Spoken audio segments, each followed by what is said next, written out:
You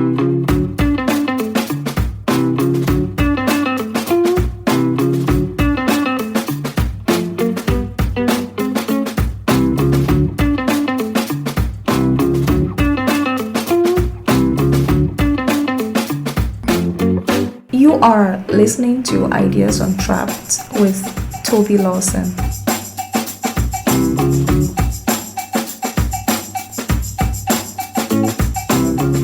Hello everyone, and welcome to another episode of Ideas on Trapped podcast. And today we are going to be talking about firms and economic development. We often speak about economic development as a phenomenon of sovereign national countries. But the process by which that happens is through what happens at individual firms in the economy. I've said this before, but it bears repeating. The decisions by firms to upgrade their products and services, to export, and to adopt new technology are the most important determinants of economic development. The incentives and conditions that shape these decisions are the subject of today's conversation with my guest on the episode. Eric Verhoogen is a professor of economics at Columbia University School of International and Public Affairs. He is one of the leading thinkers and researchers on industrial development. I hope you enjoyed the conversation. I hope you learn a lot from it. I hope it helps us ask the right question. And I want to say thank you all every time for listening. Ideas on Trapped is sponsored by iInvest. iInvest is Nigeria's foremost digital platform for trading financial products like treasury bills, fixed deposit notes, commercial papers, euro bonds, and many more. It is the leading financial services marketplace that gives you access to investment opportunities from various financial services providers within a single secure platform.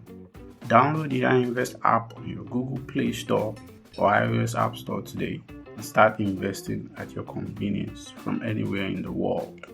Terms and conditions apply. And now, let's listen to the podcast.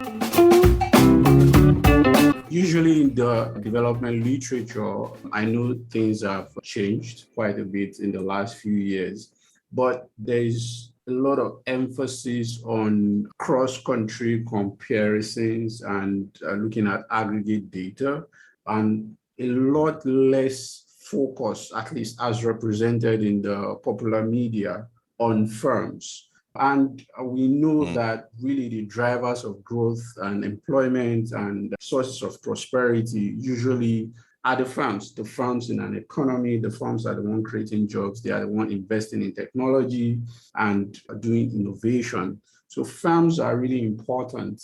One of the things you often hear a lot is that one of the reasons poor countries are poor is that the firms are not productive enough.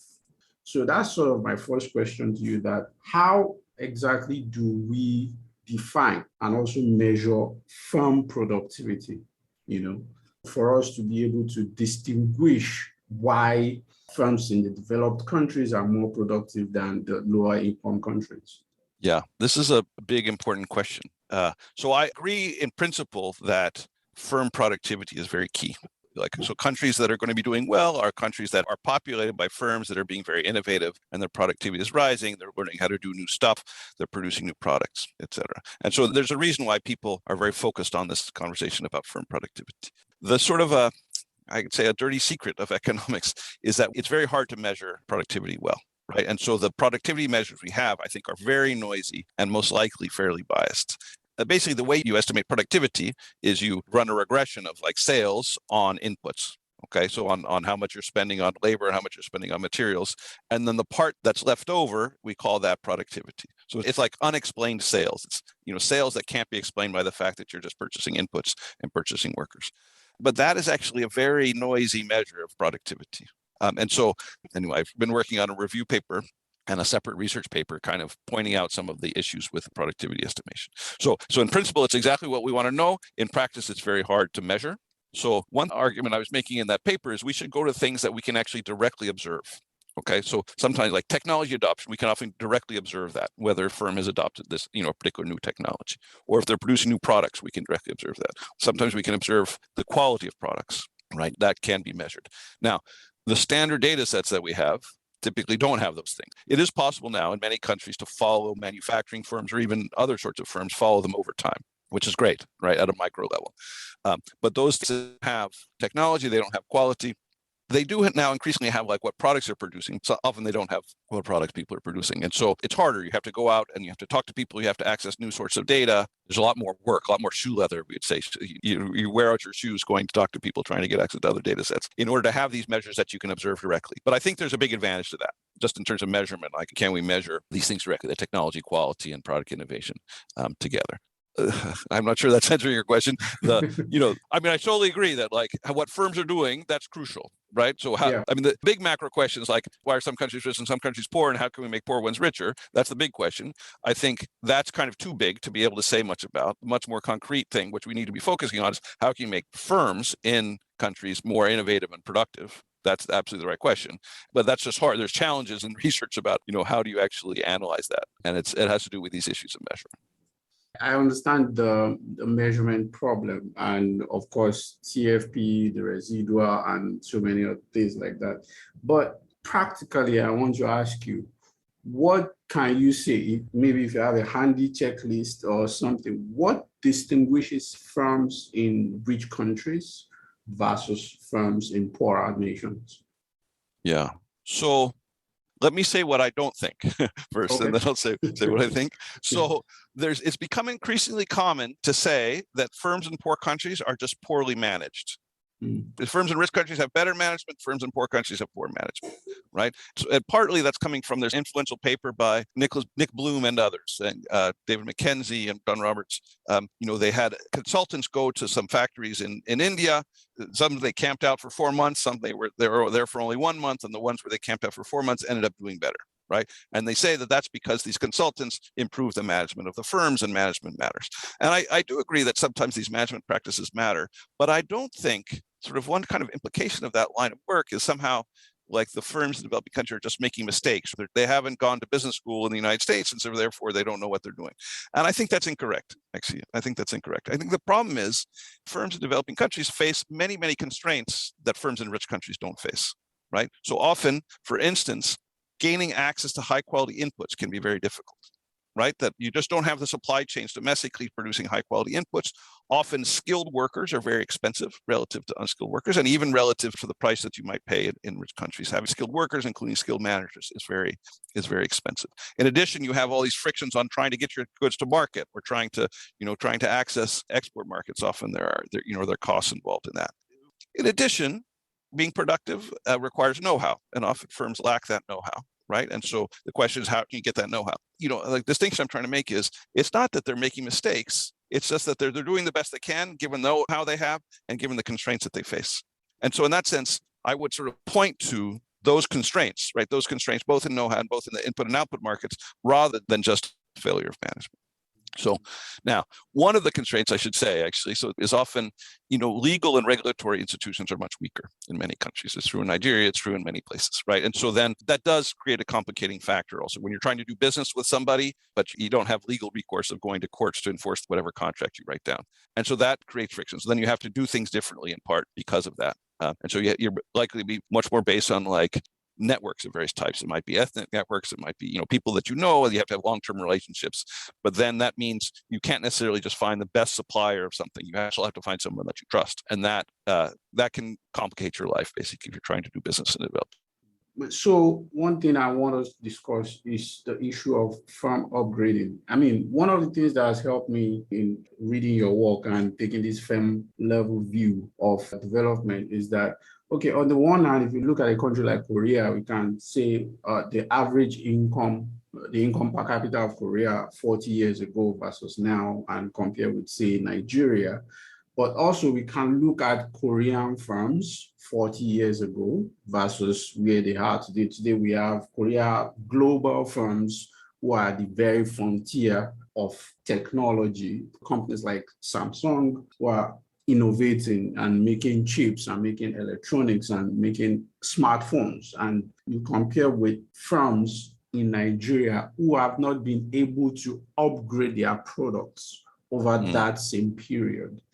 And now what I want to ask you is that how important is a firm's ability to upgrade on productivity? I mean, I take your point on the measurement, but controlling for that, how important is a firm's ability to upgrade its output, its products on its productivity? No, I think upgrading is crucial. And upgrading in various ways, more sophisticated technology, producing higher quality products, producing new products, new innovative products, it might be reducing costs, right? All of those things. I do think that's crucial. I think that's crucial to the development process. I mean, much of the conversation development economics has often been not about firms. It's about, social policy, or it's about education, it's about human capital accumulation. But I'm with you on that. The firm level upgrading is totally crucial. The question of why isn't it happening, or how could you promote upgrading? That's a very difficult question. There's lots of papers that are sort of speaking to that subject, and this review article I was trying to write was basically all about that. So Alexander Gerschenkron, way back in 1962, is a historian writing about sort of late industrialization, had this phrase, not very politically correct phrase, but basically advantages of backwardness. So in principle, if you're a developing country, you should benefit from the fact that technologies have been developed in rich countries and that you should be able to go and adopt them off the shelf. But for some reason, that's difficult, right? It's hard to do. Partly it's difficult because of, know-how reasons. So I'd say that often much of the knowledge that you need in order to implement these technologies is not written down anywhere. It's not really in the manual, right? And you have to kind of talk to people who know it rather than just downloading the instruction sheet. That's one reason. It's also true that many times sort of machines or processes, actually they may be context specific. So like a particular machine in a very human environment may operate differently than in a non-human environment. And so, there's things that you need to learn. So I'd say that kind of gaining the know-how is an important kind of constraint on upgrading. And partly that happens through networks or through so Juan Carlos Halak, who's in Buenos Aires, who would be a good person for you to have on your show. Actually, I think that he'd be an interesting person to interview. Has a very interesting paper. It's basically on in Argentina, on looking at industries that have done well, that have been able to upgrade essentially, and looking at what was it about them that made it possible. And especially the leading firms, what were the leading firms doing? And what he's basically finding is that often the key person in the firm had been embedded in markets in rich countries, maybe in the US or in Europe or someplace. So they understood very much how those markets work and what consumers want. So one was making boats, sailboats or motorboats, right? That was one of the industries they focused on. But knowing sort of what the people who are buying those boats really want to see in their boats ended up being important for what they're doing. And so that's an important part of the know-how. It's understanding the customer, understanding also how, if there's firms that are producing there, understand what the competition is. And so that's know-how that often have to be sort of gained in person rather than, just reading a book or talking to somebody on the phone. And so when I think about, I don't know Nigeria very well, but when I imagine, Nigerian producers, I think partly what might be holding back is sort of maybe not having the understanding of what are the requirements, what are the expectations of consumers in the export markets, right? In the rich countries that they may be selling to.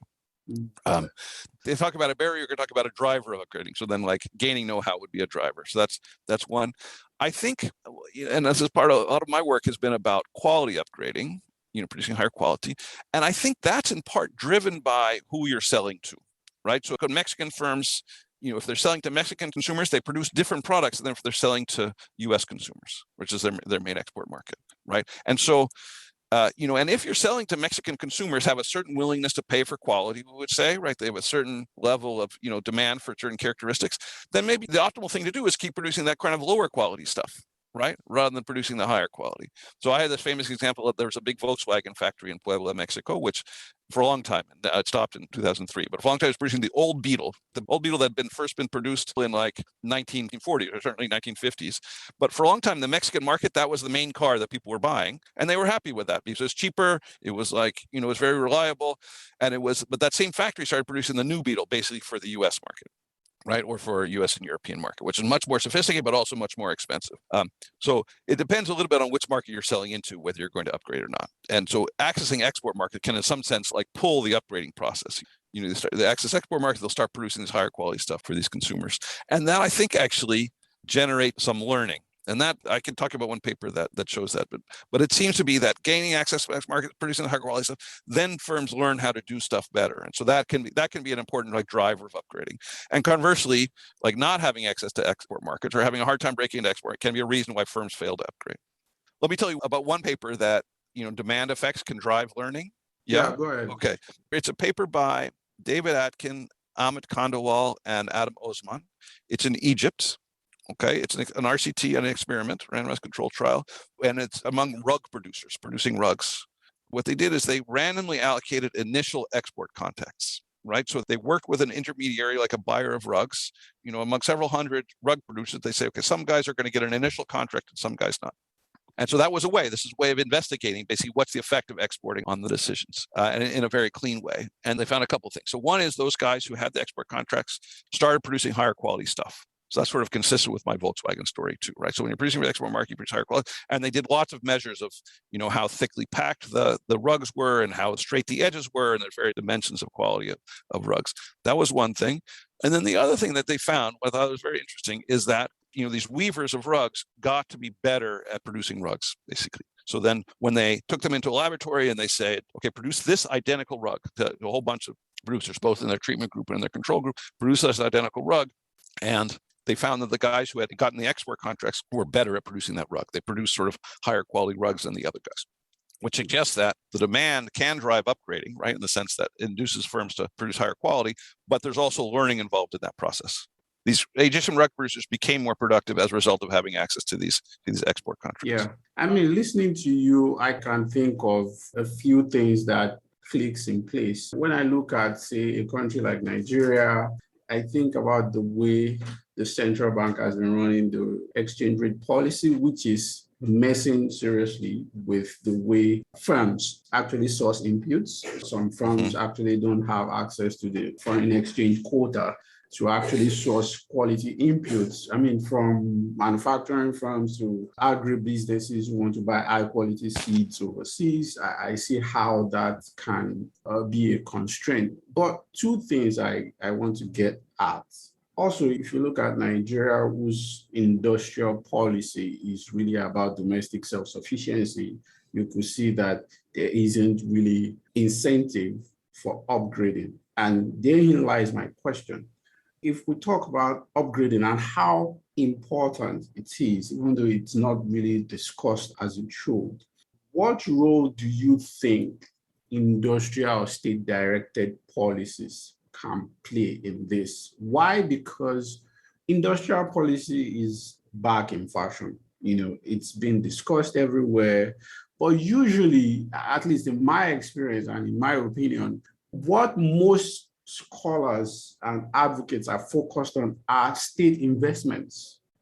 How the state can put money in one sector or the other. There really isn't so much focus on this sort of micro level detail and what happened at firms, which your work is about. So for practical purposes, do you see industrial policy as something that can really, really play a role and incentivize domestic firms to upgrade? For example, something like export quotas, for firms. I mean, in terms of your question, do I think industrial policy can be helpful? I do. Yes. I do think industrial policy can be helpful. Basically, I think that learning generates spillovers that firms themselves, can't fully capture.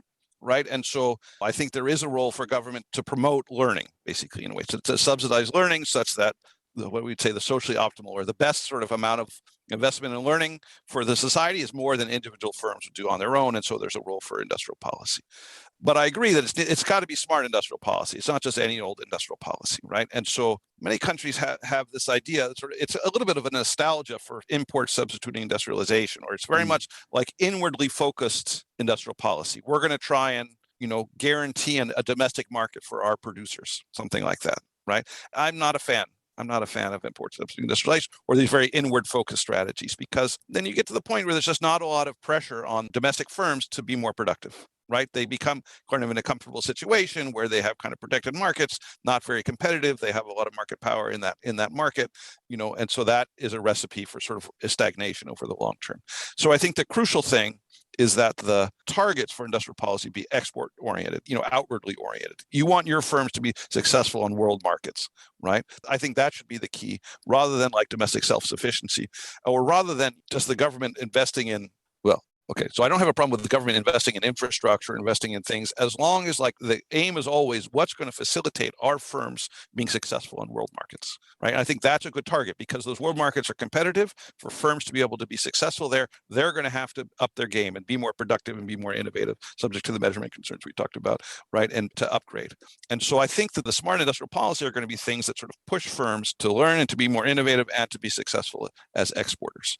Now, the other thing we have to keep in mind in thinking about industrial policy is that the governments, it's just very hard to in the future, what are the sectors that are going to be successful? What are the activities that are likely to have a future? What are the, it's just very hard. It's very hard for people who are, private actor firms embedded in the sector. It's very hard to know. It's going to be even harder for a government official or someone making government policy to do that. So I think we need to think about policies that have this effect of like promoting learning or subsidizing innovative activities, but that, don't require too much knowledge and understanding of the future on the part of the people setting the policy. Right. So things like collaboration between universities and firms for, sort of how to train workers to have the skills that the higher tech firms in your country need. That's something that seems like a good idea. That's probably going to promote upgrading without having to pick and say, I think this product or this sector is the future of the Nigerian economy, and therefore we're going to subsidize that thing. And you also want policies that are somewhat flexible, right? So that if something happens, so I'm working on a project in Tunisia where the Tunisian government was trying to promote exports. But the issue that they've had, and it's a matching grant program where sort of half of the costs of exporting, of certain category of costs of exporting, will be paid by the government. The problem with that program, though, has been that it was somewhat inflexible. So basically, if something happened, there's a big shock, in fact, COVID shock, and that changes what firms want to do. And it's very hard for them to switch gears and say, now I want to spend money on something else. Can you please subsidize this other thing? And there were a lot of frictions in the program. And so that's often the case for government programs. The government sets a policy and then the world changes. Firms want to do something else, but the policy is still stuck, in the old world. And so we need to think about how to build in, flexibility into the programs. And so that if firms decide actually the market's moving this direction, rather than the direction we weren't expecting, that the support that they receive could move in the same direction. Yeah, I agree. And I don't mean export quotas as hard targets. So I'll give you an example. Nigeria has this policy that we've been running for about 6 or 7 years now, where there is multiple exchange rate windows for different parts of the economy or sectors that the government deems should have priority, to import. And I recall a paper where Korea had a similar arrangement, but it was focused on firms that export. Firms that export to world markets sort of get priorities so that they can source inputs at a very low cost and seamlessly. But it's not just something that we really think about here in Nigeria, because we are so focused on the domestic market and how large the population is, not minding how much of that population is poor. Yes, no, absolutely. So certainly Korea did this, but the Korean model, a key part of it, and they definitely picked sectors in a way that, is a little bit in tension with what I just said about, the government officials are not going to be very knowledgeable. There, they seem to have done a good job of picking sectors to advance. But the key part was it really was oriented towards success on export markets. And the industries that were not successful on the import markets, they pulled the plug. They removed they removed the support, which is politically hard to do. You need a fairly insulated, secure government in order to be able to do that, because otherwise, you start providing support, and then the industry then it becomes, lobbies a lot to maintain that support. And so then it becomes politically very difficult to remove it. But I think, if the government is committed to, if industries are not successful, we're going to pull the plug on the support, then this can work. Right. But you're absolutely right. The Korean model, the key thing is the export orientation rather than the inward orientation. And it's what you were mentioning about exchange rates. I didn't comment on that, but I think it is an issue, especially for a resource-rich economy, that the exchange rate can be, highly valued, arguably overvalued, which makes it hard to develop domestic industry. And so I think that's a real issue that, some countries seem to be able to handle that. What do we do with the natural resource wealth? A little better than others. If you just let it accumulate and people are going to spend, and that leads the value of your currency to increase, that's going to make it harder to achieve export success in export markets for manufactured goods or other exported services. And so that is something that needs to be a focus of thinking about how to upgrade. Yeah, I want to talk about technology for a bit. You had this very, very interesting paper on the soccer ball. We call it football. The soccer Yeah. ball producers in Pakistan. And in a bit, you're going to tell me some of the interesting things you learned about that study. But first, Danny Roderick and Margaret Macmillan had this interesting paper about industrialization in Africa and how domestic manufacturing firms are now shifting more towards capital intensive technology. So hence, Mm-hmm. manufacturing firms are not creating jobs as much as historical patterns should suggest. Do you see Mm-hmm. this as sort of a problem? I know so many other people have this worry about automation and how this technology can be exported everywhere, which is really a concern for maybe a continent like Africa with a large jobless and young population. So do you see this as a trend that we should worry about, more capital intensive technologies, or are there opportunities? Yeah. So I do see it as a trend, and I do think it is something to be worried about. Danny Roderick recently organized a panel with the International Economic Association I participated on, along with Daron Acemoglu and Fabrizio Zilabotti and Francis Stewart from Oxford. And I sort of had 2 points there. One point was, yes, I think this diagnosis is correct. Basically, economics refer to it as appropriate technology. But the idea is that the many of technologies are developed in rich countries, given factor proportions, we would say, in those rich countries. So basically, skilled workers are more abundant, unskilled workers are less abundant. And so people develop machines that kind of conserve on unskilled workers. That's in part the background to the story that Danny Roderick and Margaret Macmillan are saying, that in Africa, many firms are using this technology that's been developed in rich countries that's very skill intensive, but it's not generating a lot of them. Right. So I think the diagnosis there is correct. That happens, right? And so the technology often is inappropriate for poor countries, given how much their supply of unskilled labor, given how many workers they have that could use employment.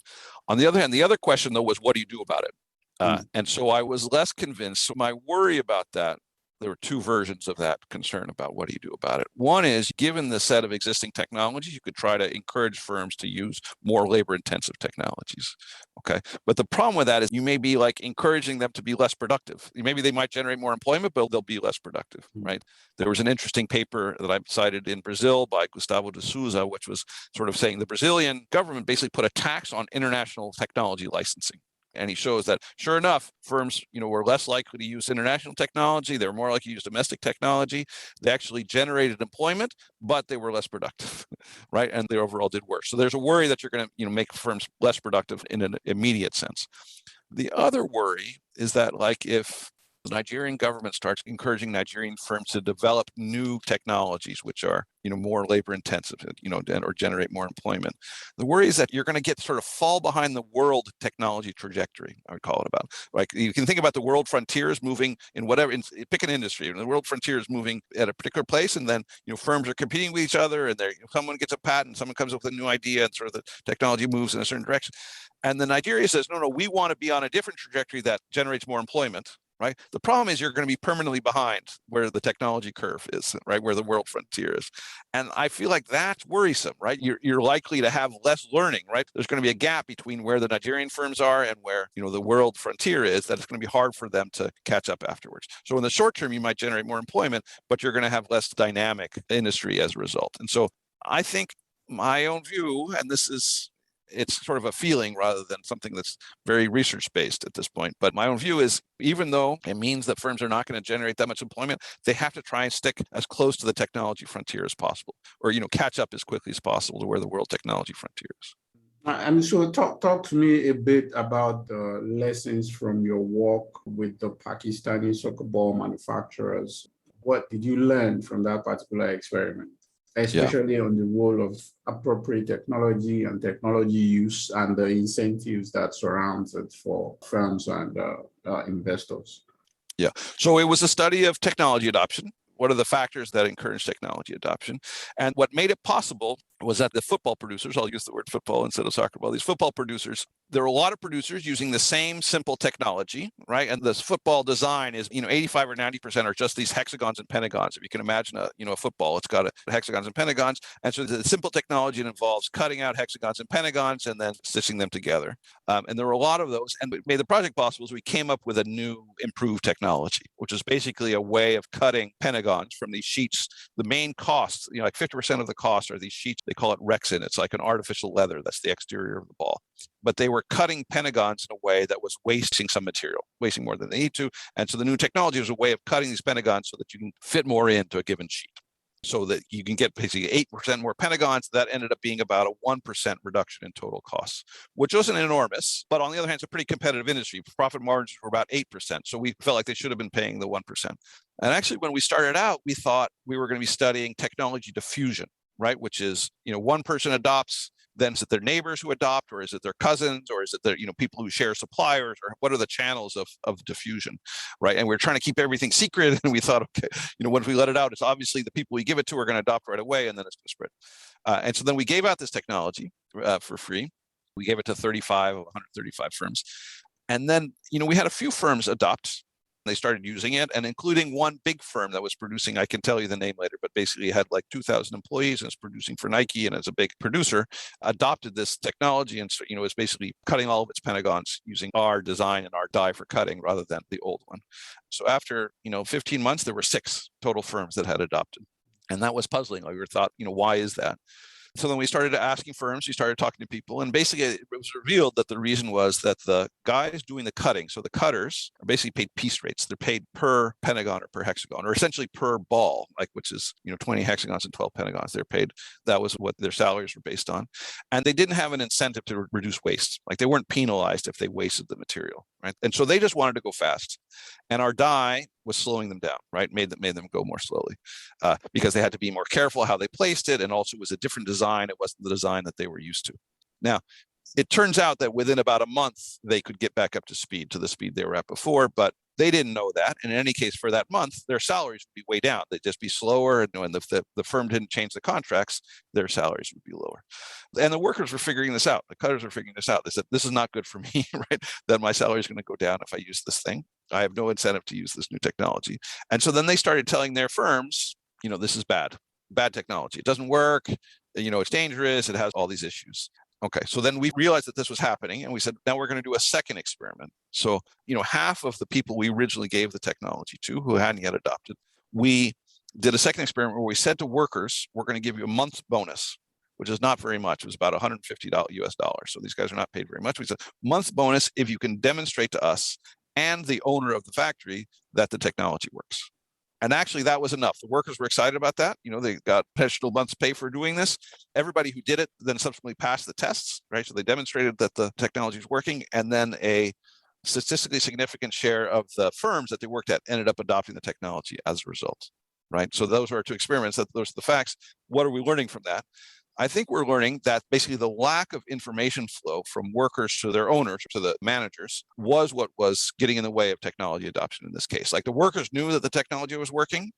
The owners didn't know because they sort of delegated the process of cutting the pentagons to the workers. Mm-hmm. And given the contracts, the workers didn't have an incentive to share the information. Right. So I think those sorts of information flows or barriers to information flows are actually very important in the learning process. And kind of what our second experiment did when we did this bonus of month's pay, that induced the workers to share the information, and that was sufficient to make the technology be adopted. And so I think the punchline or the one sentence version of this is workers need to see that they're going to benefit from adoption of new technology or from upgrading generally in order for the process to work well. Right. They have to buy into the process, and they have to see that they have the incentive to do so. One recommendation coming out of that would be, some sort of profit sharing or some sort of gain sharing between workers and firms would actually be very useful and would help there be more innovation. It brings me in a way to another very interesting paper of yours, which also had a summary essay about, I think, in Vox or something, which is about wages in poor countries. And thinking about the soccer ball story and the lesson. One issue, and this has generated quite a number of debates between, I think, Roderick and a bunch of other scholars that are thinking about Africa, is that the reason Africa is not really industrializing or firms are not creating jobs is because wages are too high relative to the level of income. But what I learned from your paper, and you can correct me if I'm wrong, is that paying higher wages in poorer countries is not really a disincentive to creating employment and even generating productivity and profit. Tell me a little bit how that works, because usually we've gotten familiar with this logic that for you to be able to industrialize, if you think about China and so many other countries, you need to have access to low wage workers. You need to be able to do it very cheaply, and labor is where you can really cut a lot of your costs. And then it becomes a problem if your domestic wages are too high for the level of your income or what firms and investors are willing to pay. So tell me this high wage, low wage dynamics, especially. I remember the famous Paul Krugman, was it the article defending sweatshops in Bangladesh, where if you force firms who are outsourcing to pay higher wages or impose certain conditions, poor people in those countries will lose jobs and they will lose their livelihoods. And so you should not mess with that process. What are your thoughts around this? Yeah, very interesting. So I think the article you were thinking of, it's related to the specific case of the football producers in Sialkot in Pakistan. Yeah. There was a very interesting thing that happened. I mentioned that one firm adopted this new technology, and it was one very large firm, and it was producing for Nike. It's called Silver Star. The interesting thing about that firm is that because they were producing for Nike, which had had sweatshop scandals in the past, right? Nike required them to do a bunch of things, basically, so that Nike wouldn't be vulnerable to a further scandal, right? And among the things that they had to do was make sure they were paying the minimum wage in Pakistan. And the only way this firm could guarantee that they were paying the minimum wage in Pakistan, which many firms were violating, basically, the only way they could is say, we're not going to pay piece rate, we're going to pay a fixed wage. Right. So this firm, was paying a fixed wage rather than a piece rate. And actually, we talked to them about when they first won the Nike contract, they said their labor cost went up 20 to 30%. So they did a bunch of things. They had this fixed wage. There's a medical clinic on the factory grounds. They had sickness pay. They had some retirement benefits. So a bunch of things. They did raise wages. But the advantage of that was that the workers were much less likely to block the adoption of this new technology, because in a specific way, they did not have a disincentive. Their wage was going to be their wage no matter what happened, rather than in other firms, what was happening is that the worker could see if they adopted this technology, their wage would go down. And so we believe, and I wrote this in the article that you saw in the Harvard Business Review, I think that's what it was, that those higher wage payments and fixed wage payments, which were imposed by Nike, actually contributed to the process of innovation. The title of the article is How Labor Standards Can Be Good for Growth, right? And so in the process of upgrading. So that's an example of how having higher wages can actually be good for this upgrading process. Now, there are factors going both directions, right? On the one hand, the 20 or 30% higher labor costs, I think they did contribute to innovation. On the other hand, 20 or 30% higher labor costs, may mean that firms will hire fewer workers or that the industry will be less competitive. So it's not that, this innovation effect is all powerful and is going to overwhelm anything that's about labor costs, but I think it is something that we need to take into account. And so, labor market institutions that, maybe promote profit sharing with workers, that promote longer term employment, so you have people who are around for longer, that have some job security, the sorts of things that often labor unions want to negotiate, can actually be good for this innovation process. And that's one fact that should be weighed against this issue of, how higher labor costs and how competitive is the sector going to be. You often hear it, like the World Bank or the USAID or development agencies will often say, you just have to be cheap. Like, the comparative advantage of Nigeria is cheap labor, and therefore you should be focusing on having low wages and producing, garments and textiles and toys and low-end manufacturing. But I think that's kind of a low-road model, and I think that there are viable high-road models, which would involve somewhat higher wages, some sort of gain sharing or profit sharing, and being more innovative at the same time.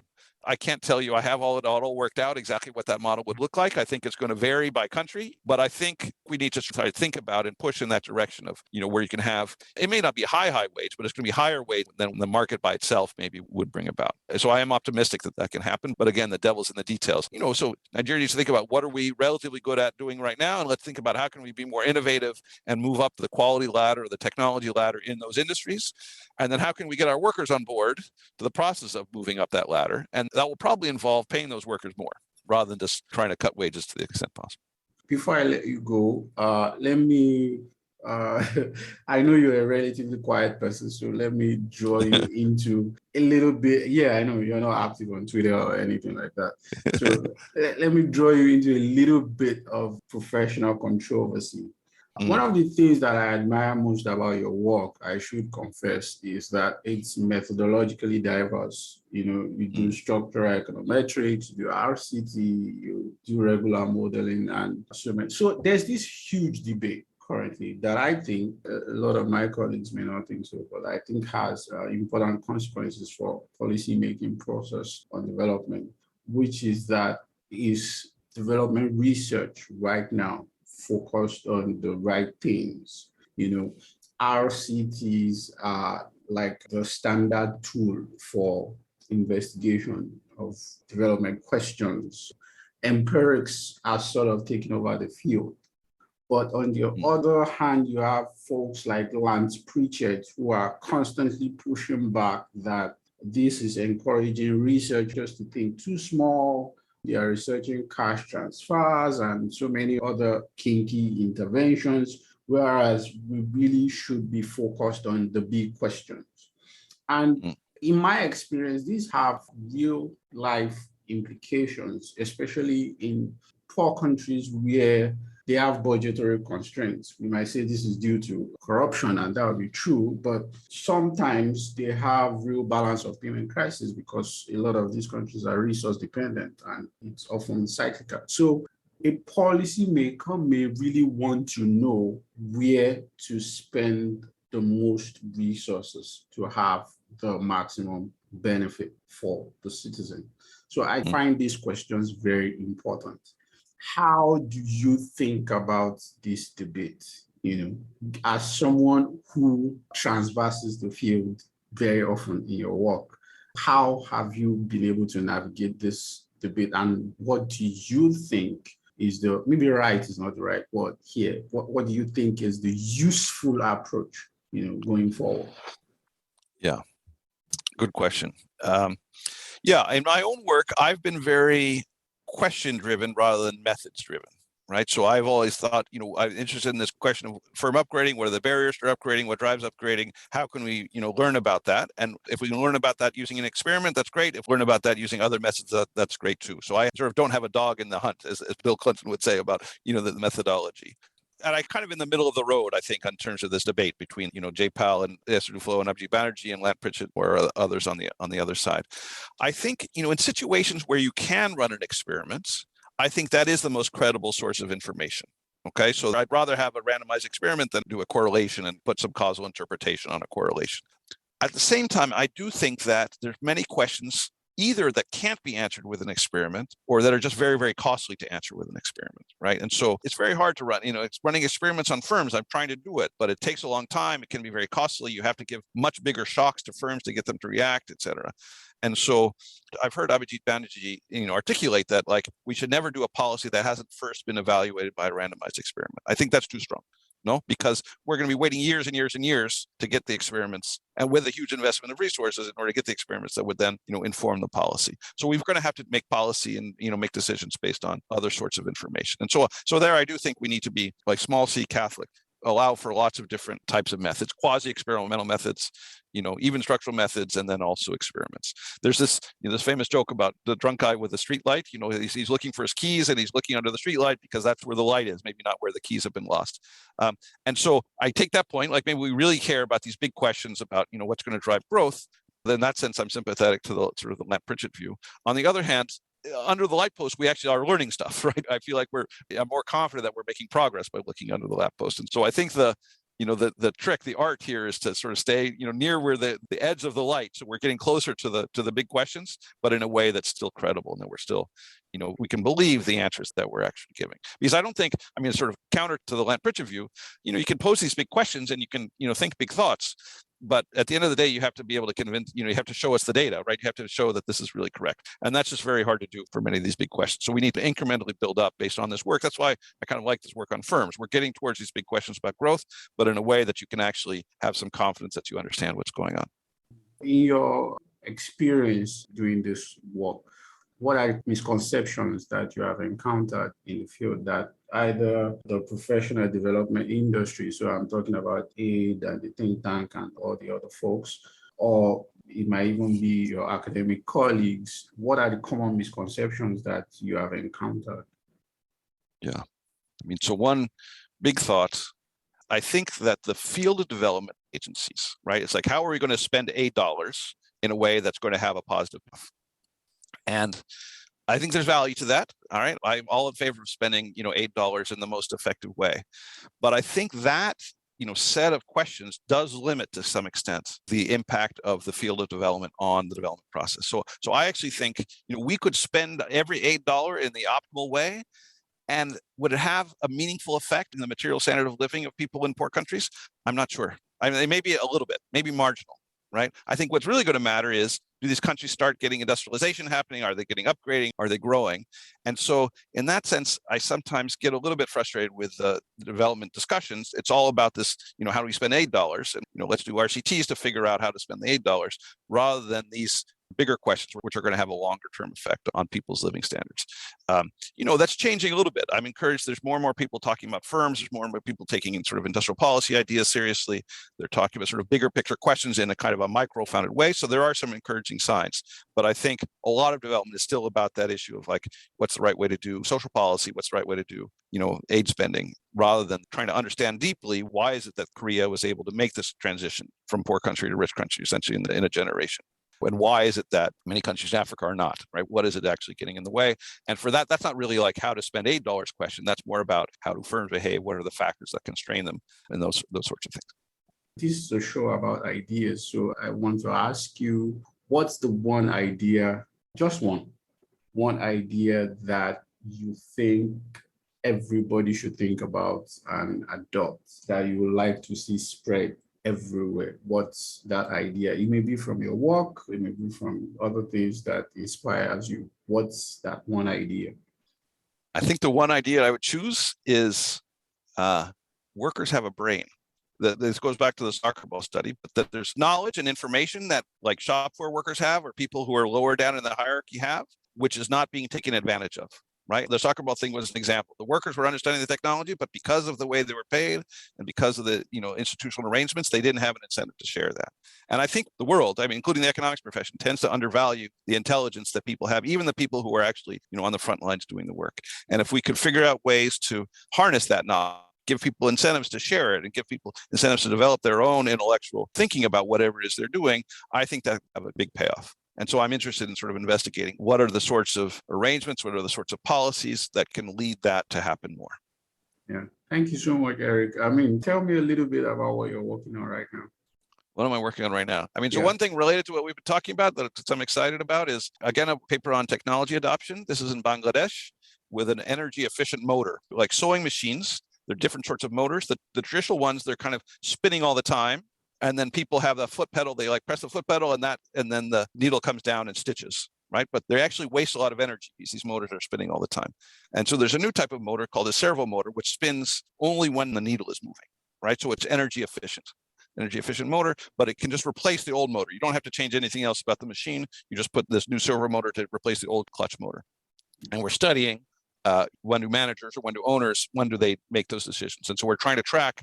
We're giving them information in different intensities, like including installing the machines in their factory. One is just showing a video, one is just providing information, but one is actually installing their machines.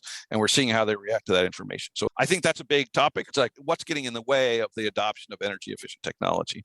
Is it that people are making mistakes, or is it that they just don't have good information, or that basically, maybe if they have the right information, they actually will adopt very quickly? So that's one thing I'm thinking about. It's been fascinating talking to you, Eric. I enjoyed it so much. Thank you, Tobi. Good questions. Thank you for your, I enjoyed the conversation a lot also.